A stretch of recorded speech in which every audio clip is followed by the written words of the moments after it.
Hello students, today we are going to talk about angina pectoris and this is Dr. Mamta Sharma from Department of Zoology, Rajrishi Government College, Alwar.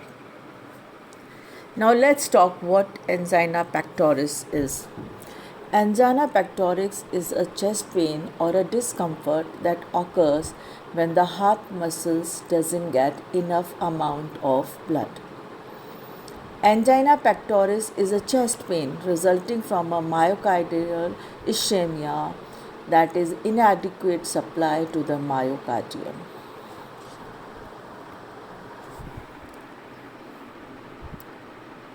Now let's talk about the types of angina. One is stable angina, unstable angina, variant angina, nocturnal angina. Nocturnal means रात में होने वाला. Angina decubitus, intractable angina and post infarction angina.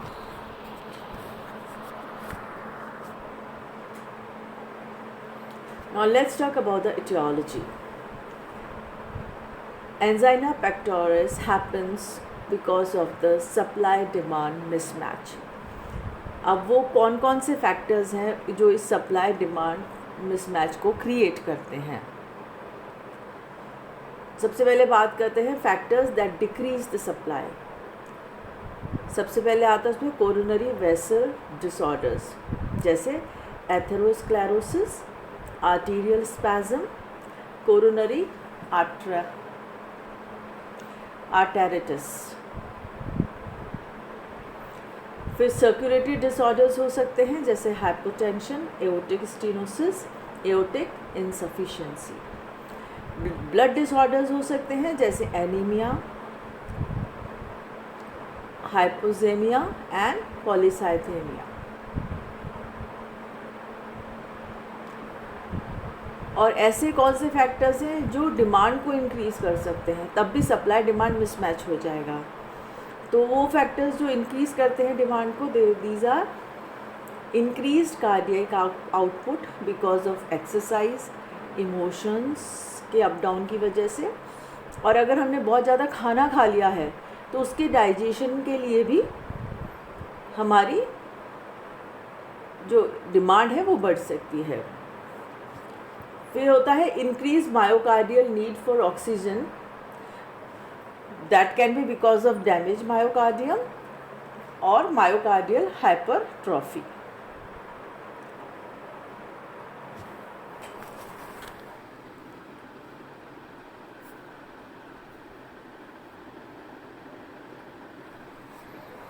Now let's talk about some clinical features of this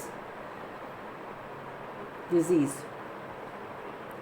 chest pain क्या होता है? Manifest as a heaviness, tightness, aching, fullness और burning of the chest, epigastrium and और arm और forearm, usually left arm में दर्द होता है. Characteristics of angina includes onset, develop quickly और slowly, location slightly to the left of the sternum. हमारे sternum की लेफ़्ट साइड में स्टार्ट होता है ये वाला पेन. जल्दी भी हो सकता है, ये जल्दी भी हो सकता है और ये धीरे भी हो सकता है. फिर बात करते हैं कि ये पेन कैसे रेडिएट होता है. Left shoulder and upper arm and then it may travel down to the inner aspect of the left arm to the elbow, wrist और फ्रॉम रिस्ट से 4th to and 5th fingers तक radiate होता है. कई बार ये right shoulders में भी radiate होता है. फिर नेक, जॉ और एपिगैस्ट्रिक रीजन में ये पूरा रेडिएट होता है पेन. ड्यूरेशन, इसकी ड्यूरेशन होती है लेस देन 5 मिनट्स. सेंसेशन किस तरह की होती है? लाइक स्क्वीजिंग, जैसे कोई हमें स्क्वीज़ कर रहा है, burning, pressing, choking, aching, pain feels like gas, heartburn. तो it's very important for a person to discriminate that कि उसे एंजाइना पेक्टोरिस हो रहा है या उसे कोई गैस्ट्राइटिस टाइप की गैस्ट्रिक बीमारी हो रही है. तो people usually get confused कि it is angina or it is a gastric problem. इसकी severity कैसी होती है?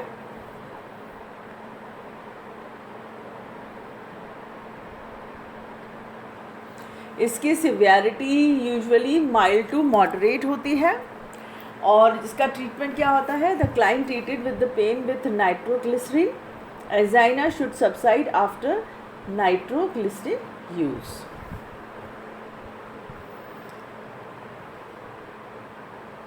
डायग्नोस कैसे किया जाता है इसको? तो पहले पर्सन की हिस्ट्री को देखते हैं, उसका फिजिकल एग्जामिनेशन करते हैं, उसका ईसीजी कराते हैं, लेबोरेटरी स्टडीज़ होती हैं जिसमें serial cardiac biomarkers, haemoglobin, serum chemistry, lipid profile, chest radiography, angiography, radioscope imaging, exercise testing etcetera.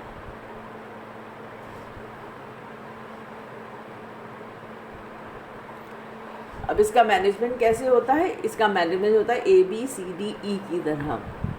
A for aspirin and anti-anginal therapy, B for beta blockers therapy and blood pressure control, C for cigarettes and cholesterol, D for diet and diabetes, and E for education and exercise.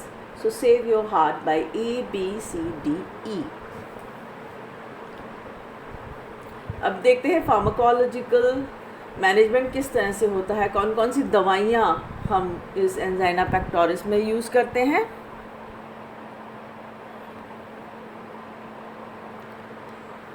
Opioid analgesics, antiplatelet agents, beta adrenergic blocking agents, vasodilators and calcium channel blockers. Cardiac catheterization, revascularization, nutritional management and rehabilitation. इस तरह से इस बीमारी का management किया जाता है. अब बात करते हैं रिहैबिलिटेशन प्रोसेस की. सबसे पहले पेशेंट को स्मोकिंग छोड़नी चाहिए. He should say no to cigarettes. Lipid को डाइट में लोअर करना चाहिए. हाइपरटेंशन है, hypertension that is blood pressure, तो उसको कंट्रोल करना चाहिए. और अगर डायबिटीज़ मेलिटस है तो उसका मैनेजमेंट करना चाहिए कि आपकी शुगर लेवल नॉर्मल रहे. और अगर वेट ज़्यादा है, ओबेसिटी है, तो weight management and nutritional counselling होनी चाहिए. ज़्यादा से ज़्यादा सब्जियों को अपनी डाइट में इंक्लूड करना चाहिए.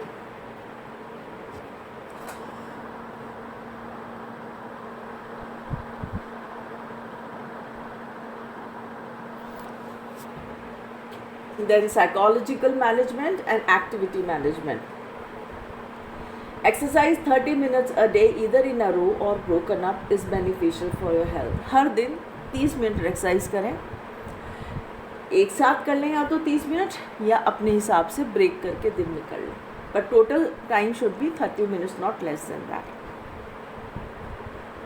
अब इसकी डायग्नोसिस की बात करते हैं. Let's talk about the diagnosis of angina pectoris.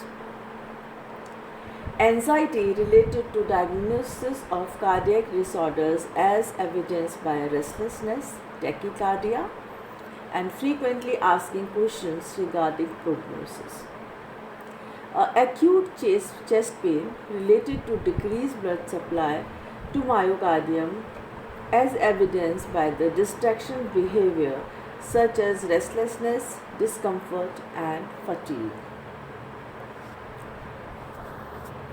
Ineffective tissue perfusion related to decreased oxygenation of myocardium as evidenced by chest pain, shortness of breath and tachycardia. Decreased cardiac output related to negative inotropic changes in the heart secondary to decreased oxygenation of myocardium as evidenced by chest pain, tachycardia and fatigue.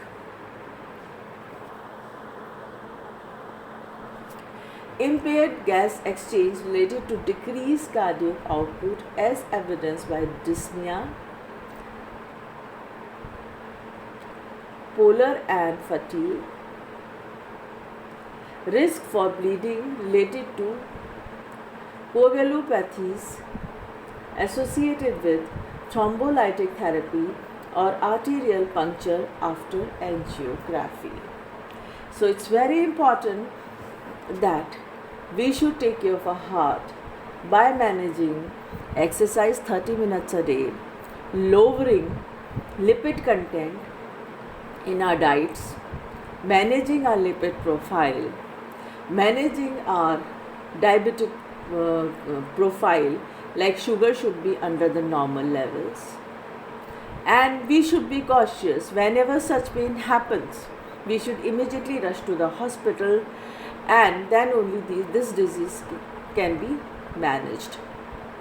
And we should be cautious enough not to misconcept angina to the gastric pain. Thank you so much.